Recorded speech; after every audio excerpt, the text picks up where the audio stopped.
What up, people? It's your boy, Master Judy, out here with another movie review. So, before I get into this review of Superman Red Son, I wanted to say that I've been trying to keep up with all the DC animated universe movies, be they in the canonical or the Elseworld stories. And I had three more, which I have watched previously before, so I have knowledge of it, and wanted to do a little tier ranking of all the DC animated movies since 2007. But Red Son came out, but I hope to have that video out. I want to do that video, so it's in my future works. But let's get into Superman Red Son. So I know about as you all know, Superman Red Son is an Elseworlds story. It's an Elseworlds comic, and the film is adapting to it, with of course some minor changes, of course, as always. Um, I never read the comic, mm, but I have, but I wanted to watch the movie anyway because I love me some DC animation. Uh, and I have to say, I liked it. I give this an 8 out of 10. I give this an 8 out of 10, but it does have its. Well, and for real, let me just be 7.5 out of 10. I think that's a little bit more accurate. It was an interesting story. It was a captivating story with some changes, but it did have its bumps and its roads. Um, the basic plot is that of course, and I'll get to this in my pro. Superman lands in Russia. He's a child of Russia instead of the U.S., and so he decides to become the Superman of the Soviet Union during the time being. Um, and basically, he sees his people being oppressed. He decides to say, you know what, I can run. Basically, I can run the Soviet Union better, and through that, I can run the world better because I have a better vision, I have the power, and I have the ideology to push it. And he slowly begins to realize that through his rule and through others, that he is not much unlike the people he claims that he's not. Um, because this is Superman Red Son, there's a lot of propaganda. There's a lot of um, well, not propaganda, but it's a movie that definitely takes on the politics of its time. So um, so yeah, so let me get into the pros of what I did like about this film. I did like that they went through different years of the film. So it starts in 1946 when Superman is 12. So it fits that he came in 1938. That's when his character was created, of course. But it goes to different time periods. 1946. 9 years later, you have 1955. You have 1961, 1966, and 1967, and then the end of this movie officially stops at 1983. So I did like the time by time by time where you can see the ramifications of certain things that have happened, and it's not contained to there's war and everything like that. For the most part, and I'll do this separately as I'm going on. I thought that there was good characterization. I thought it was very well done. I thought the plot moved at a pretty good pace. So, and whatnot, people say that this. I saw in one of the comments as I was watching this that this is kind of woke, and I don't see it necessarily being woke per se. It doesn't get preachy. There's some elements of it where you see it, but you can but once again, that's not what makes this film. They don't push it and anything like that. And I'll kind of get into maybe that into the cons of you know what I didn't like, but we'll see. Um, Another pro that I did like was that the animation was of course very good. It definitely flowed well. It moved. It was once again, animation has never been an issue with DC at all. So definitely high marks for that. Very good work. Very good work indeed. Um, Moving forward, so let's see. Animation was good. Story was good. I did like the the time adhesiveness and whatnot. I also liked how they didn't decide to add new heroes, consistently. Um, this Superman Red Sun in terms of animation is akin to Justice League: The New Frontier that came out in 2008. And while that makes sense to Justice League, you didn't have to see. There was no alternate version of the Flash here. Of course, there's no alternate version of, say, Hawkgirl or Martian Manhunter or Hawkman or all the other say superheroes who we know. And you can say the same thing about the villains. There was like no villain whatsoever in Superman's journey as him being the leader of the Soviet Union. It's very much self-contained between two nation states that are warring, as you would expect in the Cold War era, and all that. So let me get to my cons. I guess the cons I have primarily are that after really looking through the summary of the Red Sun comic book, while I know people have, animators have their thing about, let's not take too much from our source material, and the Red Sun took a lot of its source material and adapted it, so I can't fault them for that. But the ending, I guess, was a little bit too happy ending-ish, happy ending-ish, as one expects. And in a way, I was kind of happy, but in a way, I was like, because when you read the summary of the comics, you realize there's a lot much more that could have been done. And I'll get to that when I talk about my characters. So I do wish they had adapted the more of the source material as they could, but it is what it is. Um, I will say that it should have been a little bit longer because of that. I would have liked to see more, but it is what it is. It's a DC film as well. Now, you might not think that, and that's it for my cons. Now, you want to say, oh, Judy, you only had two cons. Why give this a 7.5? Sounds like a 9 movie. And that gets into my characters, which I'll give out per se. First, we'll start off with, of course, Superman. Um, I have to say that I did like his character in a way. Clearly, he's slightly more ruthless than Clark Kent, as we know him, but he still has compassion. He becomes very calculatory and cold after, spoiler warning, he murders Stalin, and then he easily takes over. He's like, if I see power, while I can care about my fellow human being, I still believe I am the only one who can wield ultimate power. I'm the only one who can be trusted with ultimate power and whatnot. Now, um, we see his descent into becoming an idealist who was in control of the state, a person who believed in the high ideals of the communist state, who then found out about the gross brutalities through, subtle manipulation through American influence. That, not that it was false information, but yeah, my country is running gulags and the um, capturing the dissidents and basically murdering them, putting them to work, stripping them of their humanity and their rights. And he sees that, oh my gosh, no, this is not good.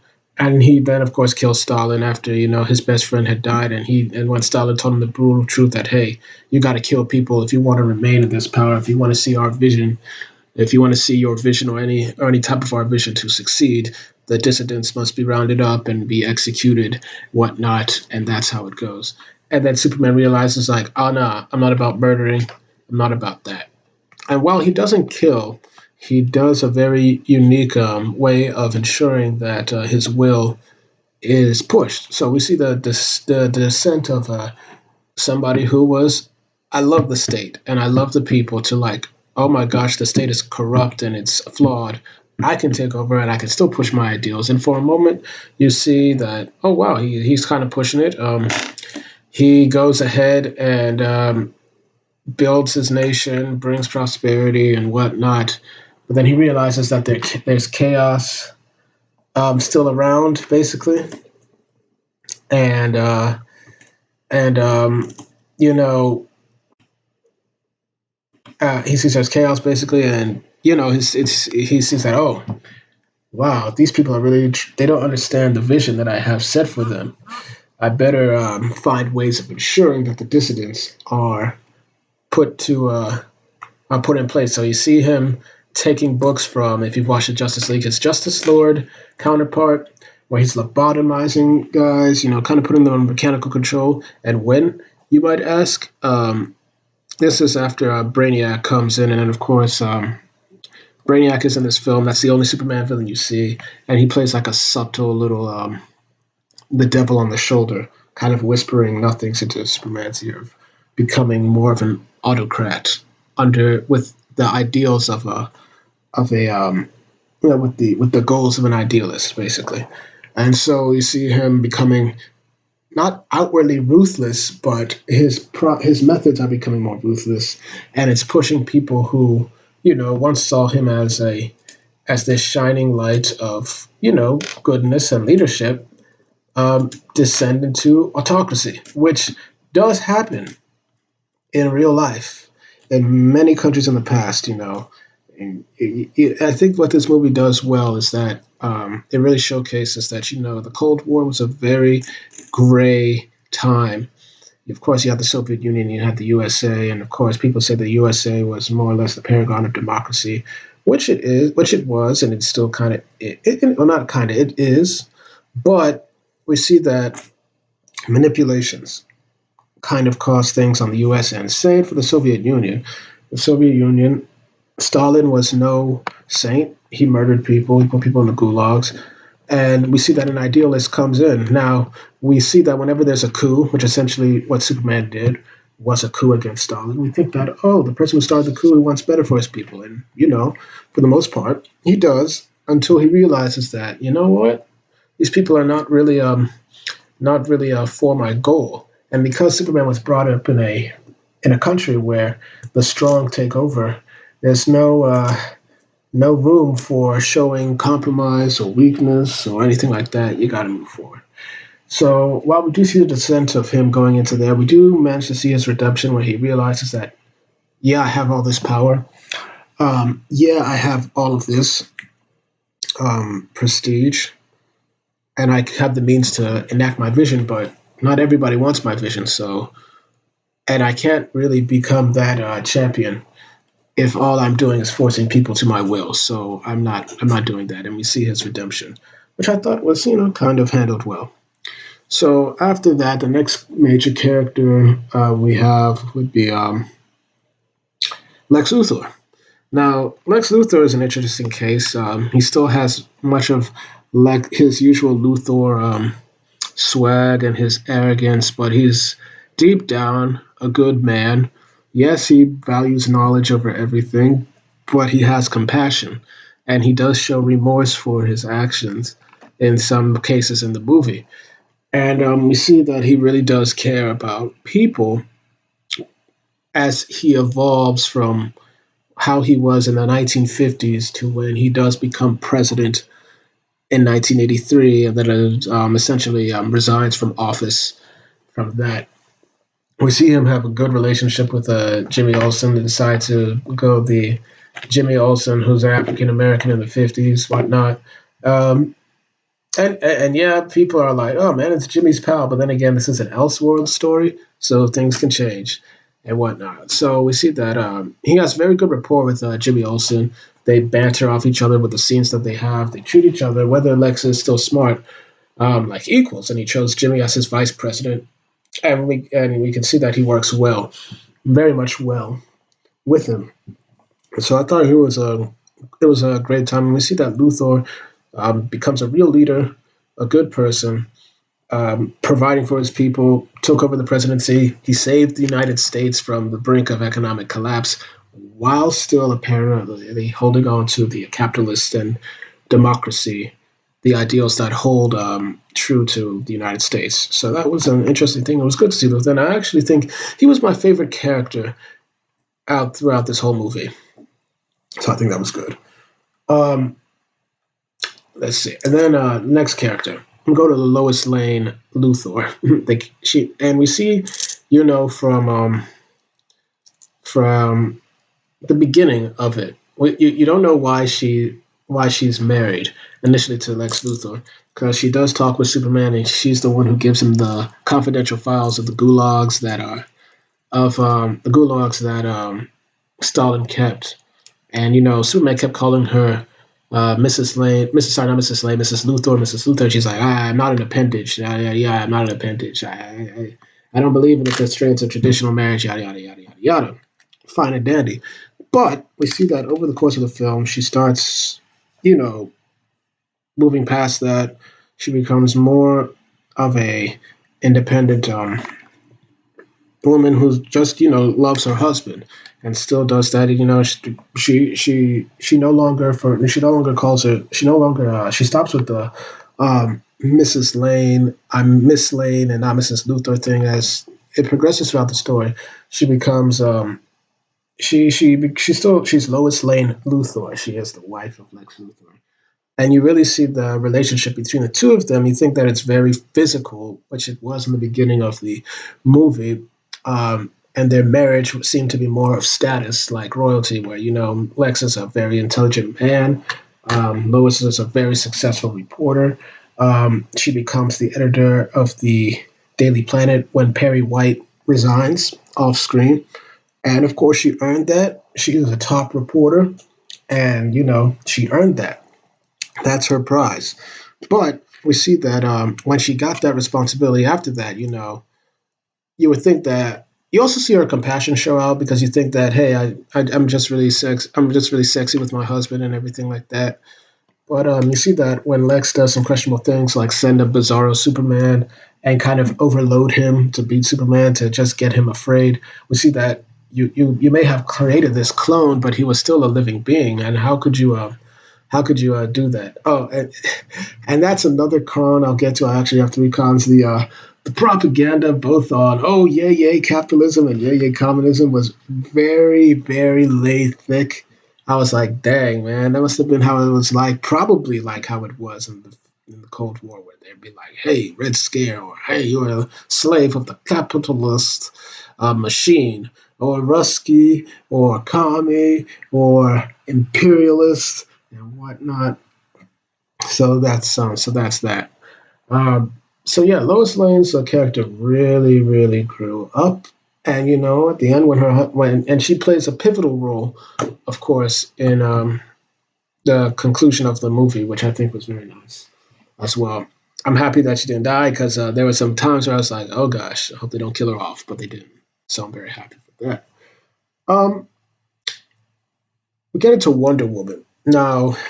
Wonder Woman in this film was very much underutilized, and many people say because they didn't adapt the full source material. And like I said, before, the comic definitely had Wonder Woman doing more when I read the summary.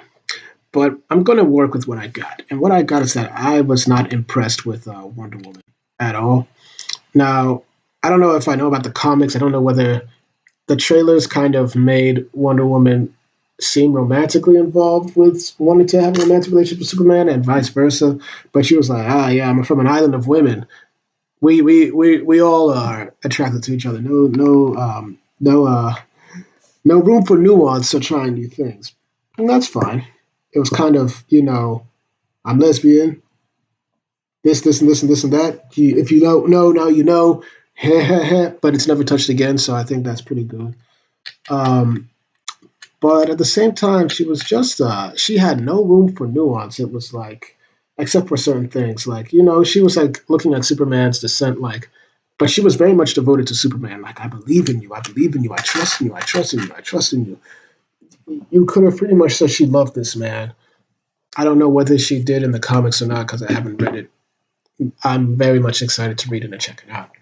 But that was that, all of that jazz. But then we see that she just kept while Superman was descending into more of an autocrat, she still wanted to trust him, very much so. But she noticed that you are lobotomizing people, and she's like, "Oh, this is because you're a man. This is because of men, men, men. You're all evil men, men." And I was like, "Oh God, here we go." That's definitely this is an Elseworld story, but that's definitely not how Wonder Woman rolls. Because she was just basically blaming, oh my gosh, this war is because of all of you men.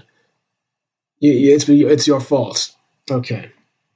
Then we see that Batman captures her, ties her up with her own lasso of truth, and everything like that. And after everything that happened, after that, because Superman was going to lobotomize Batman, and Batman killed himself. Um, Superman, out of misguided, and out of not reading the room of what he threatened to do to Batman, um, came in and said that, hey, let me help you. And Wonder Woman, who had just rescued Superman from a vault with red sunlight after Batman wailed on him, and it's clear that him getting wailed on really hurt Wonder Woman. And then after she saved him, she was like, Batman's like, yeah, you called me a monster, but he was also a monster. And she's like, oh, it's all you men, men, you're men. And I'm like, gosh, this is all you can. No nuance, like no nuance at all. Superman just came, saved your life, tried to save your life, and now all you can do is just blame all of this on men. You got captured by Batman with no powers. Then again, after Batman gives her, sorry, after Superman decides to give her help, she was like, no, you broke my trust, not because you clearly were ready to lobotomize this man and go about your business, but because you're just like all the other men. Men, so evil. Men. I'm like, you could have easily just said, you're no longer the idealist I knew you to be. You want to enslave people to your will. Not every man wants to do that, but you do. And that's not why I grew to admire you. You've become you're becoming everything that you railed against. It would have been better to say that, oh, you're just like Stalin, because when they first met, she said Stalin was a brute, but you, I think you can do better. You seem to be that. But if she had said that, oh, you're just like Stalin, you never changed. You're just you were never different from Stalin. No, it's you're a man, and you're like all these men. You're evil and everything else. Like, okay. So she went and left. And then when she tried to break up a fight between, of course, Superman and the Green Lantern Corps,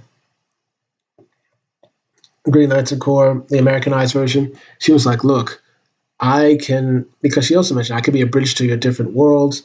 I can broker peace, please. And Superman, you would have thought that he would, but then he attacks Diana. And um, out of everything that happened, she takes and says, "Oh no, yep, you're an evil man. You're men. You're bad, evil man." Not even touching on the fact that she did. Obviously, um, the facial expressions obviously tell what, like, bro, you just attacked me and I was trying to broker peace. You know what? We're done. Instead of just saying, "Oh, you're a puny man.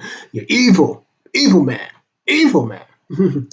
And then she up and leaves, and that's the last you see of her, saying that Themyscira will never, ever show themselves to man's world again, which in a way is just as fine, because at the end of the movie, the world seems to going to be humming with or without Themyscira anyway.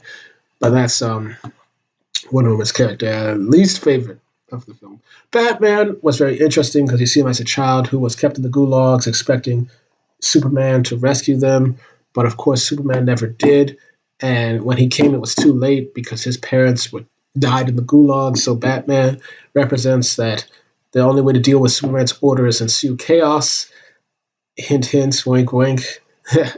And he's not Joker-esque, but he's very much like a Punisher Batman, where he does kill. He's essentially a guerrilla fighter, an anarchist in the stable Soviet Union, which is antithesis to, of course, the Soviet Union.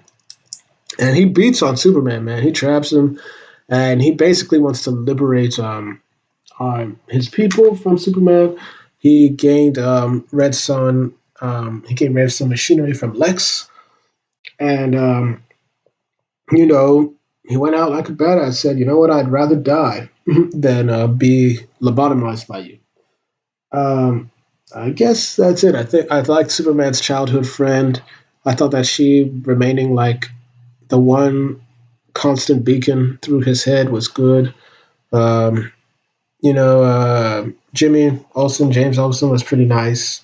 I did, uh, I did like kind of all the other presidents, this and that. Like the alternate Bizarro was kind of interesting. It was good to hear Jon Stewart voiced by Phil Lamar. Hadn't heard that in a long time. Um, and and yeah, and that's it for the characters. So I would recommend you watch it, give it a watch. I think it's a good watch. And that would be it. So thank y'all for watching. Please like, share, and subscribe. Hit the notifications, hit the bell for that notifications to make sure you get all my notifications when I post a video. Once again, I do these reviews for you, the people, because I discuss good animated movies like this and get your views on them. Thank y'all for watching, and I'll have more videos up tomorrow. Peace.